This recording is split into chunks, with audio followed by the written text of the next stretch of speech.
Alright, I just heard audio from a video that's apparently up on YouTube. I'm going to try to track it down and see if I can't get it linked up to my page. But here's an interesting bit of information that I was not aware of. Some people had did some recording of based on historical statistics on how a population can dwindle and how another population can become the main population, that sort of a thing. By the way, if you're Islamic, you might not like this video. I'll just warn you now, so you might want to turn away. But at the same time, I would like to give you a warning of something that may happen within your own faith. So here's the thing. Statistically, all European nations, and including America, are growing more in Muslim numbers than they are on any other numbers. In fact, the statistics are showing that the regular population of, like, whatever you would want to call European-wide or whatever, across Europe and in the United States and even in Britain, has been dwindling, while yet Islamic nation is growing. And even some Islamic leaders have said we don't need terrorism to spread Islam across the world. We just simply need to keep advancing. And in effect, from what this video seems to be saying, everybody that's not Islam, it seems to be being bred out, just like here in America, the Native Americans were being bred out in order to get rid of them. And now they're just a few on reservations.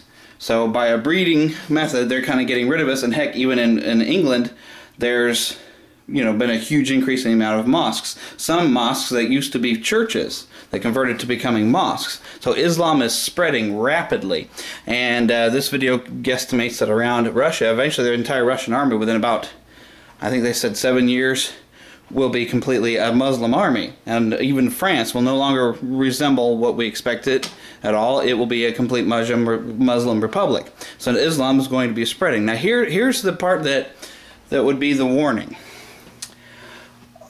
And I'm no expert on Bible prophecy, but towards the end of things, an attack on Jerusalem is supposed to take place, a massive offensive, and it's supposed to be coming from a lot of their kind of, Russia, Europe, from what we've gotten. A lot of those areas are going to send this massive offensive against Jerusalem. Now, we all know, we've seen it all through history, the Nation of Islam, they've never gotten along with the Jewish people. They've been fighting over a hill, for years. The Jerusalem is a very highly contended place. They've always been fighting over it. So that makes sense that if all these nations become Islamic nations, yeah, they'd launch that attack. Doesn't that make sense? Now here's the other thing we know. Antichrist himself will come probably from around near in the European area. I don't see any reason why he couldn't come directly from the Nation of Islam. Here is why I think this is a good possibility. One of the things he's going to try to do is make a peace with Israel that's going to last for about 3.5 years. It's a very temporary peace.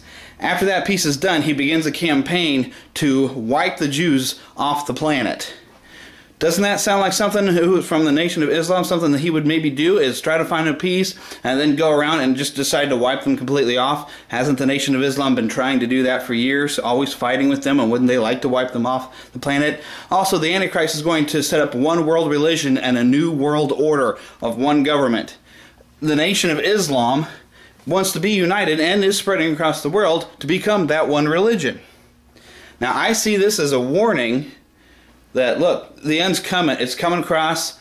It's very likely on how how the Bible has told it. You're seeing it's getting set up. This is just a likely scenario of how it could all go down the way the Bible is predicted. So here's the warning. Look, that means Jesus is coming back, and coming back soon. He said he would. He said he's coming back for his people.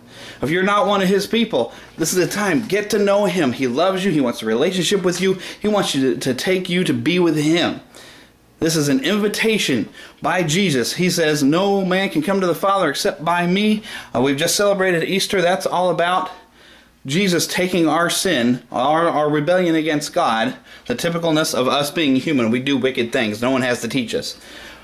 But Jesus took that price away on the cross and rose again on the third day, showing us that it proved to us that he was God. He came back from the dead. He's the only man who's ever done it. And Jesus was a completely innocent and perfect man. In fact, Jesus was God on this earth in flesh. That's what the Bible teaches us. That's why there's, throughout history, there's been such a following, and that's why, we have an entire calendar year thing of where it just splits between BC and AD. It's because when Jesus came to this earth, it changed everything. And he's coming back. He's coming back for his people. And you should be counted amongst them. It's still your choice. But it would be the greater thing to be counted amongst Jesus' people. You become part of his family, the family of God. And then when it all comes down to an end, you won't worry about it. You'll know, well, hey, Jesus told us this was coming. And now we're going to go be with him. And it'll be awesome because eventually there will be a millennial kingdom, a reign with Jesus, and complete rule of the whole earth. And what a wonderful time that would be, because he will be truly just and all good and all fair and all knowing and all loving, and he will rule the entire world and everybody under him. It'll be a time of great peace, happiness under the rule of Jesus Christ. So if you're not prepared for that, you need to accept Jesus into your heart, into your life. Let him be the Lord of your life. You need to confess to him that you know that you are a sinner and that he died to take it away and that God rose him from the dead. Just confess to him. Just pray right now and confess that, so you can be prepared. And if you happen to be in Islam and you've watched all of this video and maybe you're kind of mad at me right now, maybe you're offended. I'm familiar with you guys. You believe that Jesus was some sort of a great man, some sort of powerful type of person. I invite you to get a regular type of Bible and just read exactly who Jesus said he was. Because, Muhammad, your prophet, came along 800 years later and then tried to tell everybody who Jesus really was. And actually, your God, Allah, was based off of a war god, which kind of makes it interesting that you're always now warring with other nations. It's kind of a coincidence, but, Jesus is a God of love and of peace, but he is also a warrior. And come the end of the world, he is going to fight that last battle in Armageddon. So, Jesus is the one you're going to want to be following by the end. So, you can be mad at me all you want, but that's what the Bible teaches. So, look, Jesus is coming back. And you really should, everybody, just examine your life. Are you ready for when he comes back? Are you prepared? Is your heart prepared? And number one, are you excited? Believe me, this is good news. I've talked about a lot of dramatic stuff, but this is good news. The return of Christ and the fact that Jesus Christ even came to the earth is good news. That's why we call it the gospel. That's what gospel means. It means good news. It's great news to all of the earth. But in the end, you've got to choose. Who will you serve? Yourself or a God that loves you? And yourself, if you examine your own life, we're not that great. We're just human. There's nothing wrong with being human, but we do a lot of wrong, selfish things all the time. So I wouldn't want to worship myself. Would you want to worship yourself? If you would, I worry for you. Anyways, that's what I got to say today. Bye.